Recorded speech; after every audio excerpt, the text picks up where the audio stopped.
Hello and welcome back, y'all.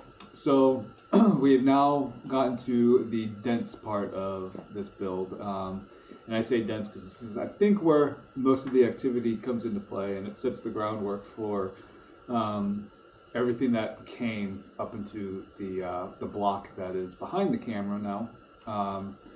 Melted, and I kind of destroyed it and had to get a new one. But so where we left off was with the car up in Washington. But want to step backwards, and I know I referred to trading in the Silverado 1500, and I just want to make sure that I cover all bases as quickly as I can, but with as much detail as I can too, and just show the true history of everything that has happened along the way. So here is the F-150 King Ranch that I mentioned before. This is out in El Paso, and I can't remember exactly when I bought it, but there it is out there in the off of the tank trails there on Fort Bliss. And then here's the three pieces, the whole setup in the driveway. And then here's the three as I'm preparing to take the car back up to Washington for my deployment, and at the same time for the build. So before I took it up there, I was a little bit impatient. Just want to mention it really quick, but I ended up getting harnesses, and I know, ugly, I don't really want to talk about it anymore, but went with those. Thankfully, later on I fixed the issue and got rid of those seats and got ones that are more motorsports dedicated. So back to where I was, car on jack stands in my parents' garage, awaiting all the parts to arrive. So what I did was ordered all the internals and what I thought would be needed for supporting mods as much as I could do without having to do too much research and parts that would be needed along the way. I just went with the stuff that I knew I would need, and then the shop could take care of the rest. And the last part to come was the case halves, the IAG Stage 3 Tough closed deck case halves. As you know, these were replacing the WRX closed deck case halves that I have in the car at that moment.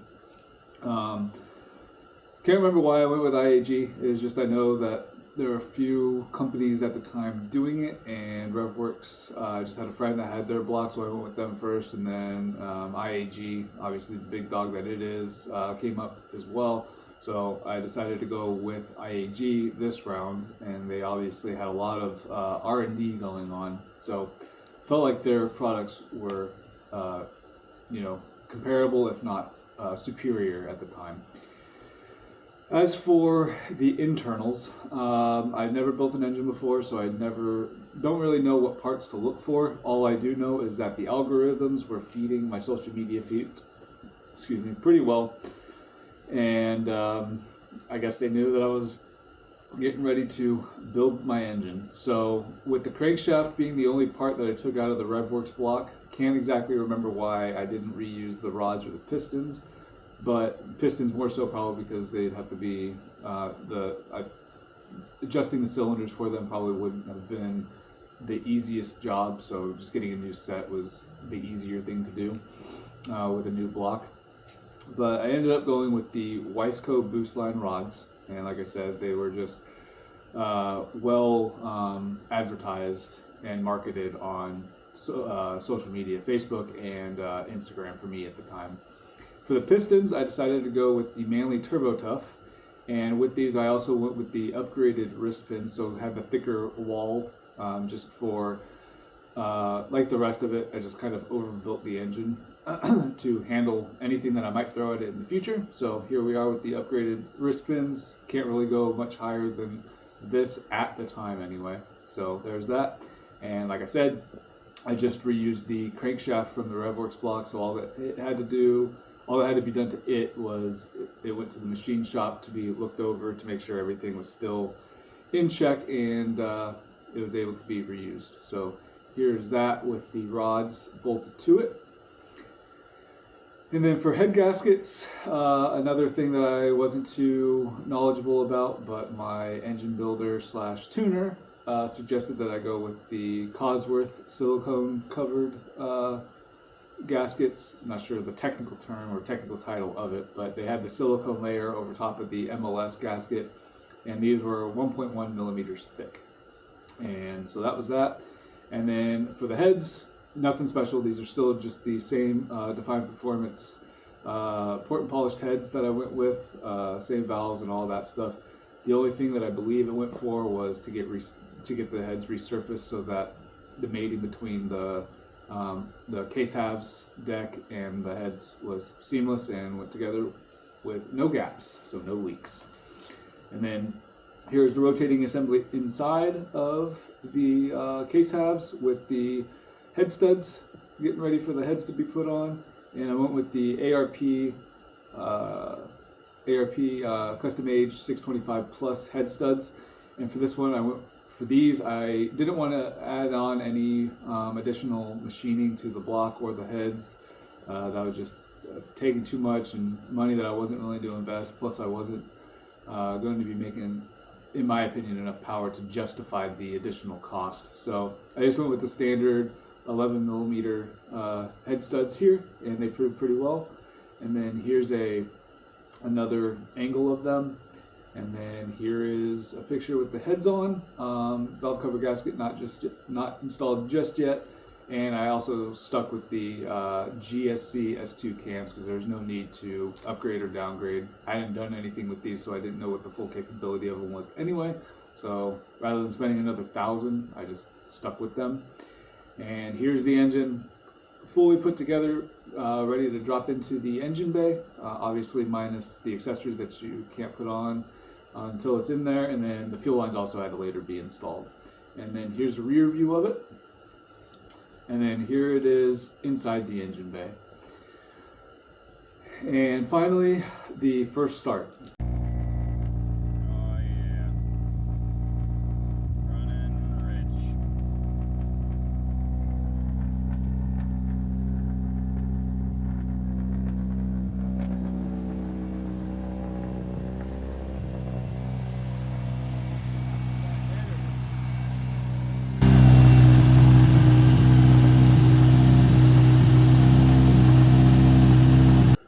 So after my tuner and builder had finalized the base tune, all the everything ironed, I asked my buddy if he'd be willing to go pick it up just to get some break-in miles on it, because I forget whether we were going 500 or 1,000, but either way, break-in miles had to happen regardless. So my buddy thankfully said yes, and he went to go pick it up. And thankfully he did, because this is when we found out some bugs that were going on with it, in the fuel system particularly.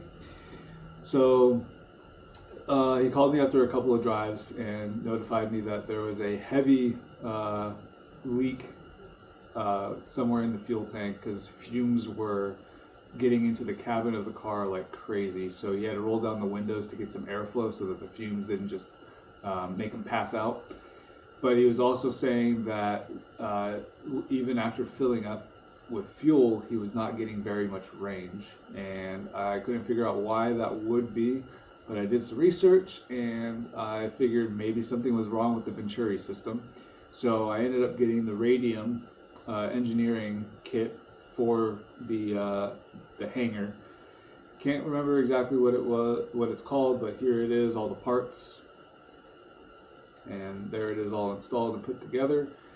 And thankfully, this fixed the issue. So now the Venturi system was working, so fuel that was in the driver's side of the saddle tank was able to be moved over to the driver's side, and essentially doubling the range that he was able to drive on a full tank of gas rather than a half tank of gas, go figure.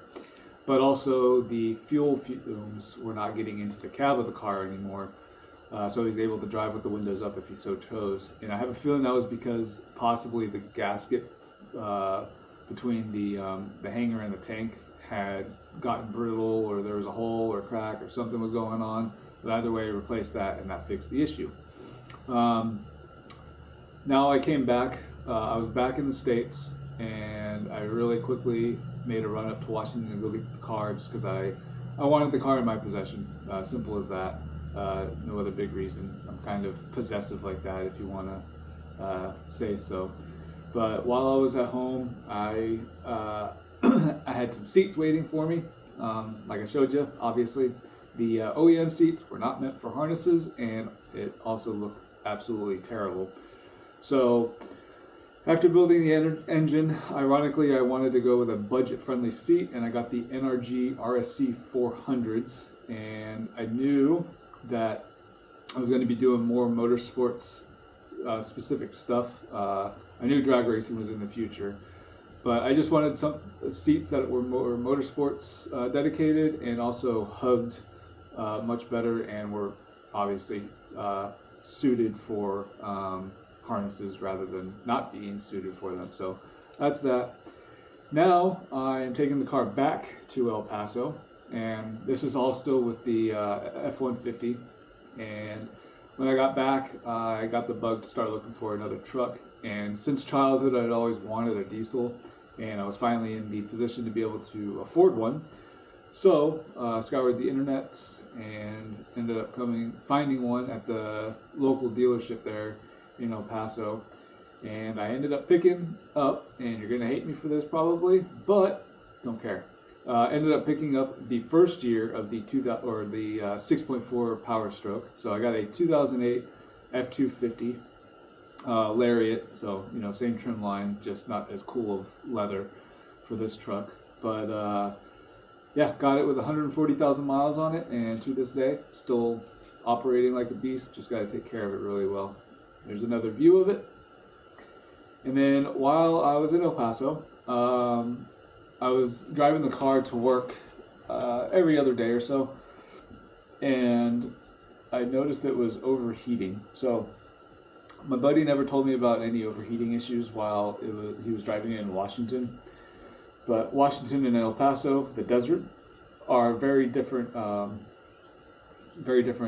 weather systems. So I figured that might have had an influence on it, but I wasn't 100% sure. What I will say though is, while it was getting built, I swapped out the OEM radiator with the weak plastic end tanks for a Mishimoto radiator. And with that, I also decided I might as well get the kit together, so I also got the radiator fan shroud. Now, when I got back to El Paso, I swapped both parts out, and I put a Koyo radiator with the OEM fans in the car, and I had no issues after that. Perfectly fine. No matter how hard I pushed the car, it never got above 198, even in 100 plus degrees in the desert that is El Paso. I don't know what the issue was. I think the radiator was fine. I think it was the fan shroud. I don't think the fans were pulling enough CFM for the cooling, but also, even if it was, the fan shroud I think was disrupting the airflow and just kind of like creating a swirling effect on the edges and not allowing all of the hot air to escape, therefore creating a heat soak kind of situation there. And while the car was in the shop, I also took a look at my buddy's car, who was my commander at the time, and noticed he had made a few interior upgrades. And what I liked the most was the steering wheel. The WRX steering wheel is massive, and I wanted something that was smaller in diameter, so I ended up going with the same wheel he had, and I forget what the exact title is of this wheel, but it is the full suede surround, and then just the wheel itself. There's no horn connections or anything like that. So the two downsides, my hands kind of get sweaty at times, so suede, Alcantara, probably not the best for me to have on the steering wheel where the hands have to grip, and then the horns, so couldn't have road rage if I wanted to at stoplights. So now, fast forward a couple weeks, and I'm traveling back up to Washington, and got a couple photos of the truck and the trailer with the car on it. And so that's a night photo, and then here's a daytime photo. And when I got back to Washington, I also ordered the sway bars for the car, had those delivered to my parents because I knew I was going back. Plus there was no space for me in El Paso. I moved out of the house and I was in an apartment, so I didn't have any sort of way to install these. So I ordered these sway bars, both from White Line, the 24 millimeter front and rear, and got him delivered to my parents' house. So when I got to Washington, I installed just the rear. I do still have the front sway bar, haven't installed that yet. Honestly too, since I never drove the car on track without the rear sway bar, I don't know if the sway bar is actually doing anything. I doubt it's not doing anything, but the car's also on coilovers, and I have those almost to the max, like hard setting. So there's no body roll or anything like that, but all-wheel drive are known for horrible understeer. But in my experience, I haven't noticed that on track. The car does what I want it to do, where I want it to go, it goes. So I've never had the issue. Anyway, that was installed, and now I took the car back to In Front Automotive for its scheduled tuning session, and almost like everything, most plans don't survive first contact, and this was one of those cases. So on the dyno the first day, that was when the pump gas tune was done, and 91 is the highest that Washington offers, and we had no issues with it. Went flawless. It was the second day that caused the issue, because I added flex fuel to the car, so my tuner was starting to slowly raise the ethanol content within the tank. But there was a certain point where my tuner said that we were running out of fuel, and at this point I had on the stock hanger I had one Volvo 450, and I was running or pumping fuel into the surge tank, which had 3 AEM 320s that fed the fuel lines. So I have a feeling that the 3 surge tank pumps were pumping the fuel out faster than what the in-tank pump could refill the surge tank. That's just a theory of mine, whatever. My tuner told me we're running out of fuel, so I overnighted a radium dual pump hanger, and I also ordered an additional Volvo 450. So now I have 2 Volvo 450s in tank and feeding the 3 AEM 320s in the surge tank. So there's that, and then here's the top portion of it. I took it all to him, all to the builder tuner, so he could do the wiring, because I was not messing with that, especially with fuel in play. And with that installed, here's the dyno run.